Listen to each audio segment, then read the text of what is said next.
going on, Jeromes? It is a beautiful Friday, and it is Packers week. That's right. Minnesota Vikings taking on the Greasy, Grimy Green Bay Packers at historic urine-covered Lambeau Field because the players are peeing all the time.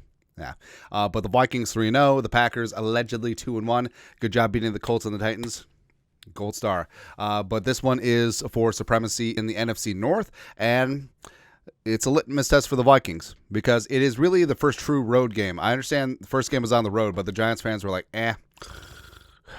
2 games at home, now a big one on the road in division. And Jefferson and Jar, I love that. Basically, Justin Jefferson is like, who the F is this guy? It's fantastic. It's really good. Also, the Aaron Jones returning to Lambeau. One of the Packers' favorite sons, Jones, with a great piece in the Players Tribune this week. Can Justin friggin' Jefferson and Slingin' Sam Darnold, America's quarterback, stay on the same page? And 4 games in a row with a touchdown. How about Jalen Speedy Naylor as well? Let's go, man. Plus that Flores Hellfire defense. I don't know. I've gone back and forth on the nickname. Purple Haze is fine, but I feel like we can do better. And I feel like we have to do something with Flores. Like Flores is, I don't know. We'll workshop it, right? But the Minnesota Vikings can make an absolute statement early on in the season, move to 4-0 on the season. Here are 10 keys for the Vikings to do just that. Number 1, win the turnover battle. So, of course, Kevin O'Connell 20-0 when they're even or they win the turnover battle throughout his 3 seasons at the helm for the Minnesota Vikings. And the Packers, I guess respect. Or this is what happens when you get to play Will Levis and Anthony Richardson. The Packers are number 1 in the league. Their defense has had 9 turnovers. Xavier McKinney coming in from the Giants, former Alabama Crimson Tide safety, 3 interceptions. Stoke is a stud. Everyone. So, the Packers defense has been opportunistic, but also part of it is who they played. Right now, would they have 9 picks off of Brock Purdy and C.J. Stroud? I don't know. Or 9 turnovers. Well, yeah, whatever. But either way, this defense is still good. And I understand that Packers fans hate Joe Barry, and rightfully so. Like, there's a lot of talent on this defense, especially in that front 7. Our guy Eric Wilson. Let's go. But I don't know. Just like the whole is less than the sum of its parts, if that makes sense. But yeah, take care of the rock. Slinging Sam Darnold stays efficient, keeps it out of trouble, and we'll be good to go. Number 2. Aaron Jones. This is going to be a big-time game. He's going to do the bank vault at Lambeau. Apparently they call it something else. I don't know. But big-time game. And we've implored Kevin O'Connell to watch his snap count. Watch how many touches he gets a game. But this one, who let the dogs out? Let Aaron Jones feast, man. We're talking about 25 touches, 200 yards from scrimmage, 2 tutties, Packers allowing 4.7 yards per carry. And also, it's a great way to take this stupid crowd out of the game. Just watching their beloved son and the cats in the cradle and the silver spoon just jamming down their throat over and over. Run power, run gap, run duo, run everything, man. Aaron Jones going to have a field day. I absolutely love it. Next up, numero tres. Stupid Giants. Do you catch that? Oh, they say no. Actually, they say maybe. Yeah. Next up, Jefferson over Jar. So we don't have the father and son photo, but it's okay. The memories still remain, right? And Jar loves to talk, loves to do the gritty in Jefferson's face. But you know what? Hey, what's Jeff Hafley, new Packers DC.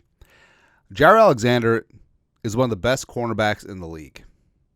Why are you giving him so much safety help over the top?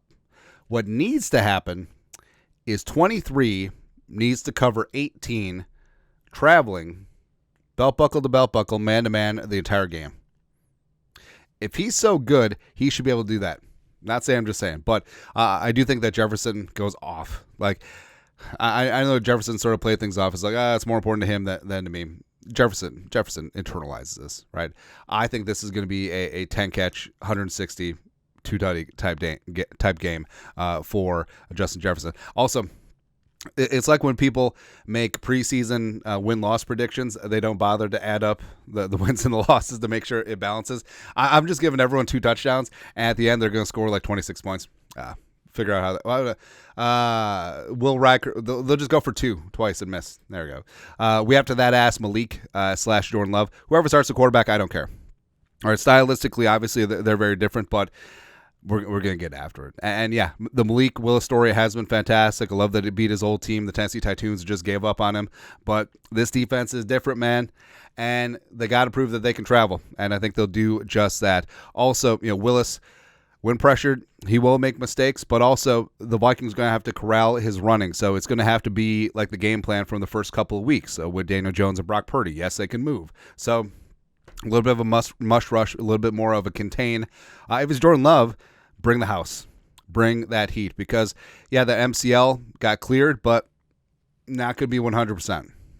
We know that for sure. And also, Love's quarterback rating drops 28.3 points when pressured. So the fact that he can't move as well as he usually does, I think we're going to tee off, right? Because I think if it's Willis, you're more than happy just rushing for, playing shell, playing zone, and making sure that he doesn't you get outside the pocket, turn and run, especially if you're in man-to-man and your back is turned to a very dangerous runner, Malik Willis. But if it's Jordan Love, bring the freaking house. Cover zero. If he beats you, he beats you, right? But we're after you, Tin Man. Ooh, where did that go? Next up, number 5. Flores' finest hour. Like we said, getting after that ass. Plus, I love how every single game, someone else has stepped up on that defense. Game 1, it was AVG. Game 2, it was Cashman. Game 3, it was John Grenard. Who's going to be the star this time around? And that's what's absolutely stunning about this defense is that every single game, someone else is having a career game. And everyone is happy for them. How about Hottie Ward, 2.5 sacks and a forced fumble? Let's go, man. Ooh, there you go. But yeah, Flores, 3 great games so far, and now it's going to be a chess match against Matt Lefleur. Can the Shanahan killer defense work? That's what's great. So the Shanahan coaching tree has completely taken over the National Football League, right? Formerly was the West Coast. Now it's Shanahan's version of the West Coast. And Flores' defense was designed to kill the Shanahan offense, right? And LaFleur is, of course, from the Shanahan tree. So, I mean, this is going to be a great one. I absolutely can't wait to see what Flores is going to do this time around. I think it's going to be some yum time. Next up, number 6. Vikmodium AD, stop the runs. I don't have the graphic.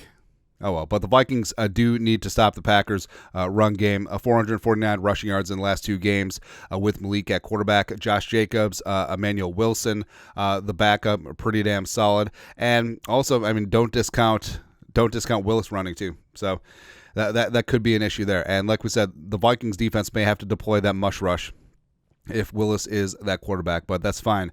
And it's going to have to be a big-time game. They love running behind Elton Jenkins at left guard. They love Zach Tom on the right side as well. So, this is going to have to be a lunch pail game. Like, both teams want to run the ball. They want to ugly up this game a little bit. They want to wear down that front 7. It's supposed to be warm in Green Bay this weekend.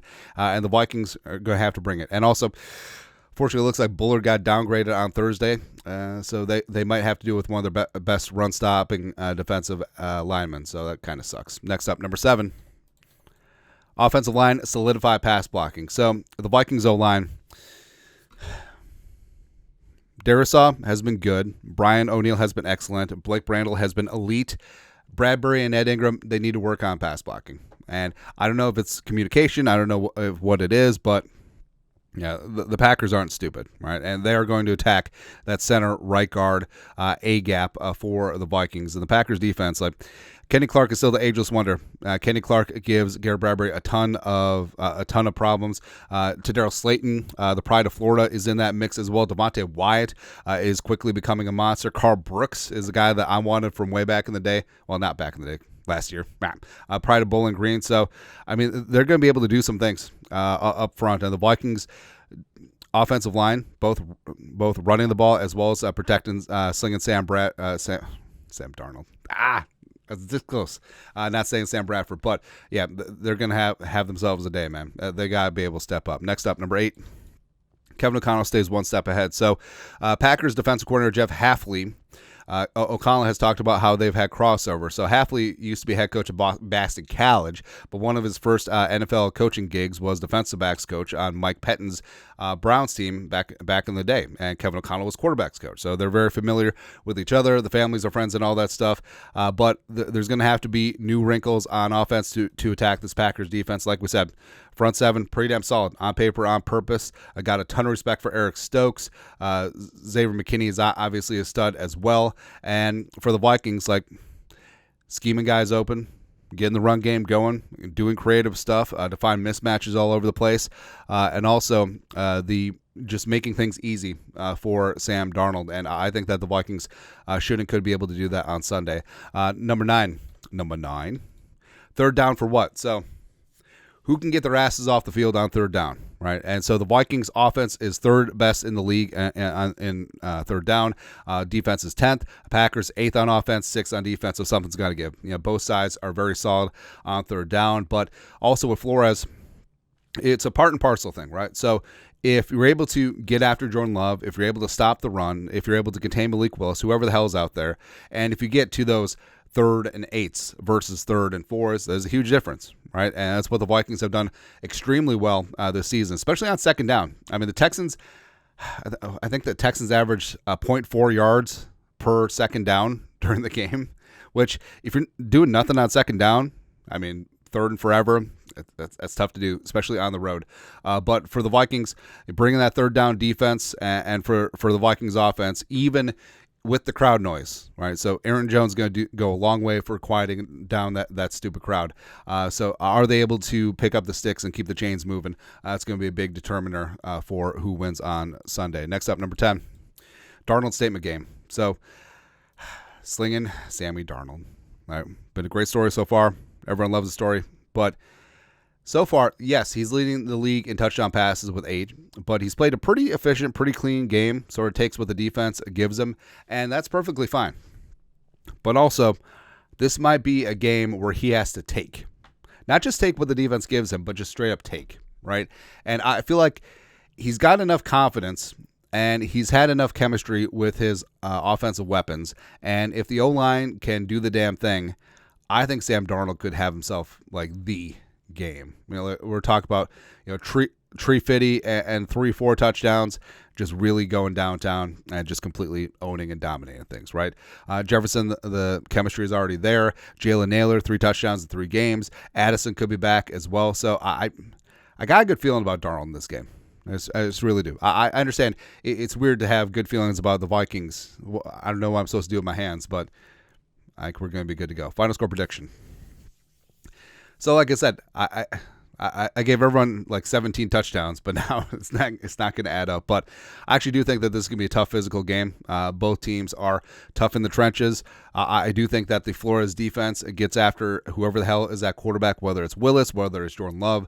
I think that they'll have the right game plan and be ready to go. And offensively, I think that Darnold is able to move the ball with aplomb. Aaron Jones has himself a revenge game. Justin friggin' Jefferson puts Jar in the corner. And I think the Vikings move to 4-0 on the season and setting the tone in the NFC North. Give me Vikings 26, Packers 10. You heard it here, folks. That's all. But that's it. Vikings-Packers preview on this beautiful, wonderful Friday. You guys are the best you know what to do. Skull production value.